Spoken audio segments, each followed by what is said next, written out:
Alright guys, so I know I told you I didn't want to do a bunch of clothing reviews, and that is still entirely accurate, but I wanted to talk about a lesser known pair of Fjallraven pants. If you're not familiar with them, they're really popular in the outdoor community. A lot of your bushcraft guys will wear them, or they wear them in all of their videos anyways. I don't know if they actually wear them. But they're pretty durable. They're really well known for their durability. You can waterproof them with their wax fairly well, and they have some interesting features that bode well for that community, like saw pockets, and you can run a hatchet in some of them. So they're pretty well known. If you're looking to try them out, though, they have kind of odd sizing, so they're not necessarily American body type friendly. We're talking your Scandinavians, your really tall, pretty lean people fit Fjallraven really well. More American body type, not as well. So it can be kind of a big investment to get a pair and try them out. That said, I've tried a handful of pairs. I've tried the Cab trousers and the Vita Pros, and I've also tried these, which are the Abisko Lite trekking pants. And I think of the three, cost aside, these are my favorite. These also happen to be the cheapest of those three options. The reason why they're my favorite is I feel like they fit the best. They have less bunching around my ankles from kind of the longer inseam based on waist size, and they're fairly lightweight compared to those other options, which are overbuilt pants. They're incredibly tough, but there is a lot of pant there. So I think these are a pretty good middle ground on durability and then lightweight.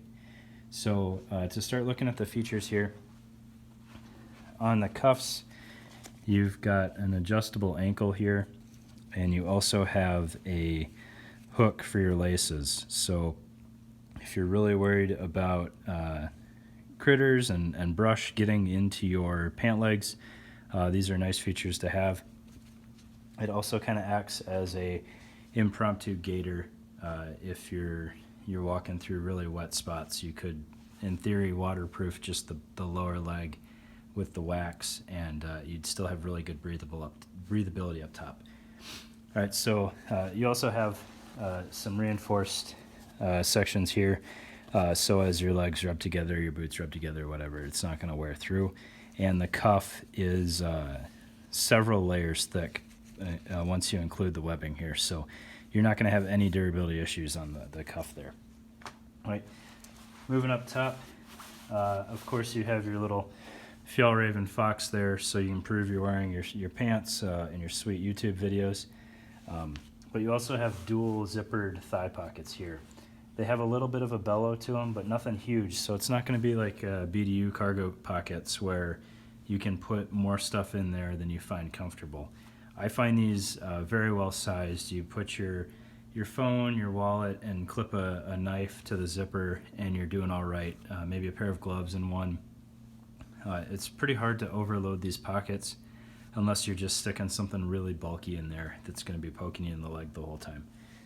On the right side, and I don't know how well this is going to show up, and I apologize, but there is a internal pocket in here. It's this mesh material. I don't know what it's sized to fit, but it will fit an M4 mag. So I don't know what Fjallraven's intention was there, but that's what it'll fit. So a decent sized little divider pocket in there. I don't know if I would use that with the idea that I'm protecting whatever's in that pocket from the rest of the stuff in the big pocket, but it will help keep something upright if you decide to use that. Maybe a flashlight in there or a pocket knife if you didn't want the clip hanging out. Both incredibly viable options there. All right, and that is mirrored on the other side minus the internal pocket. All right, moving up, you have your regular jeans style pocket, and this runs just a little bit below the top of the zipper there on the thigh pocket. So the stuff that you have in the upper pocket shouldn't interfere with the lower pocket and vice versa. So you're not going to get items on top of items, causing a hot spot, which is totally a good thing, right?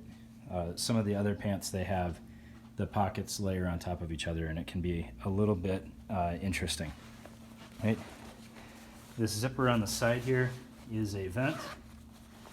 I wish that it had mesh there, only because it looks pretty goofy when you have that open, and it's just a pale leg underneath there.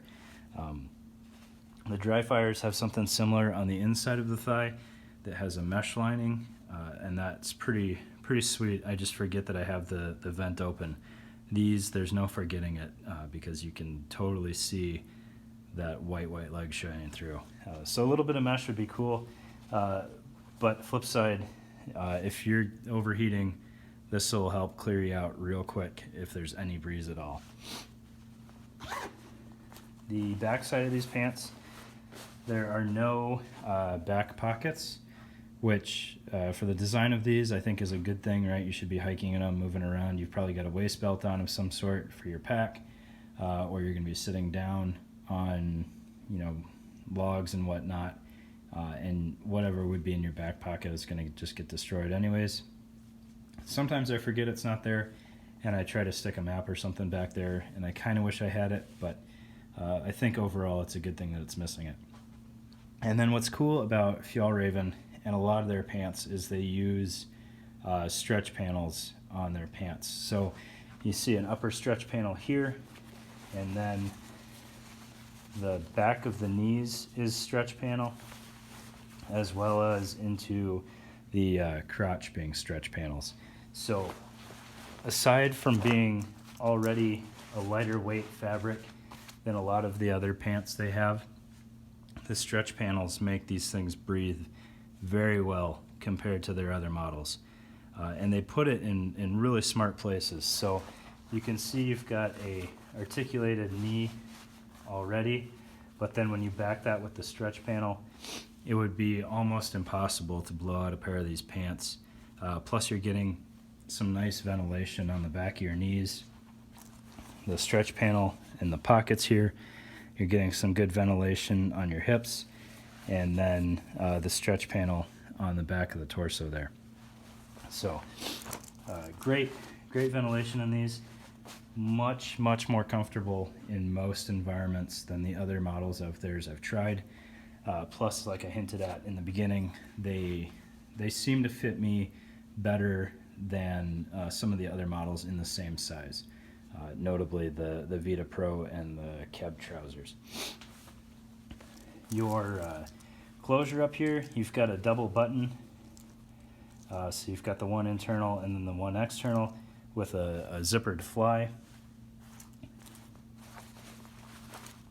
And you have very generous belt loops that I haven't found anything that I would want to use with these pants that I can't as far as belts go. You absolutely can fit a battle belt inner belt in there. That works fine. And then these front two have the little tie down loop that you tie down something, you put it in one of the front slash pockets, that way you won't lose it. I've seen people put Grimlocks on there, but they always do it wrong, and it doesn't actually have the function that a Grimlock is supposed to have then, so I wouldn't recommend trying to do that there. And then the last thing, Fjallraven used to be pretty confusing to order from because they were in EU sizing. If you go to Fjallraven US, it's in actual American sizing, and you don't have to try to do any calculations. Just keep in mind, unlike traditional pants that have variable leg length, the Fjallraven comes in regular and long, but that is scaled per waist size. So your normal 30, 32, 34 inch inseams that you have the options of in the United States, you don't have that with Fjallraven. You have tall fit guy and incredibly tall fit guy. So just keep that in mind, and check the actual sizing chart on the website for the inseam length. Hopefully you guys got something out of this. Hopefully I don't do any more clothes for a while and I get back to gear, but somebody had brought up these on Facebook the other day, and I just wanted to get the information out there. So thanks for your time. I appreciate you guys watching it, and I really appreciate when people reach out to me with questions. It lets me know that this isn't pointless, and I appreciate you guys for it. So thanks for watching.